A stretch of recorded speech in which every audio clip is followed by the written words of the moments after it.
emotion going into the first Big Ten season for you? Just a little anxious, not gonna lie, because I know the competition that we have been playing against is more of a test of like what we're capable of and how we handle ourselves emotionally. But I think we're going to be met with people that are actually at the same level of us and potentially even better. And so that gets me a little anxious. But I think honestly, after losing to Stanford, it gave me a little confidence being able to go against big teams. How did a loss give you confidence like that? It made me realize a couple things I need to work on and what we need to work on as a unit. And, for example, like my serving and pressure situations, that was something I've been working a lot on mentally and just taking that upon myself to better. And being able to do that in the first set of Kentucky really just, kind of show up myself and others that I can do that. And so, yeah. How would you evaluate your performance through the non-conference and how much you've grown from the start of the season? I think I've become a lot more calm. In the beginning, I was really antsy. I was trying to do everything all at once. And I was also trying to figure out, what my role would look like here right now and maybe in the long term. But I realized that I just got to play it day by day. And so, yeah.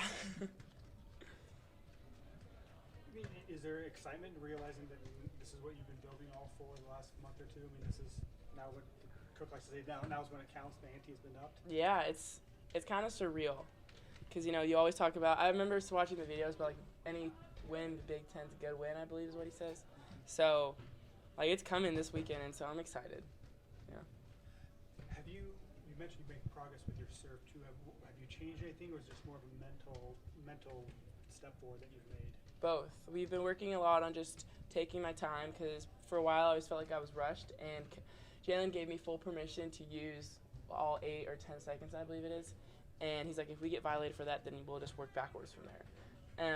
And then technique-wise, we're working a lot on just keeping my elbow high and just trying to keep it simple. I think Cook said he kind of adjusted that. Was that last week that he made that adjustment? Or? I believe so. I think he's been kind of picking it apart in film, and today I was introduced to it. So I've been working a lot on it today during practice. How did it feel being able to end the non-conference with that big win, especially coming off the loss where you guys bounced back? So good. It really just, oh, man. It was everything we needed, because we knew that loss to Stanford could have meant a lot of things for the direction we would be heading in, and I think we could have rolled over against Kentucky in the first set, or we could have just kept making the same exact errors during practice, but we were being really intentional, working a lot on off-speed, picking those up. And so to not only beat Kentucky, but, sweep them, it was just more of, it was just satisfying. How do you feel those 2 games set you up now for the run in the Big Ten? We're just going to have to keep our head down and grind, because we obviously – Stanford's just a taste of what it means to play against a big block and just a talented team. And so from there, we're just going to have to keep our head down, respect everybody, no matter who's across the net, and take film seriously, and just any inch that we can get, just use it. Final questions for Bekka? No? Okay. Cool. Thanks, guys. Thanks.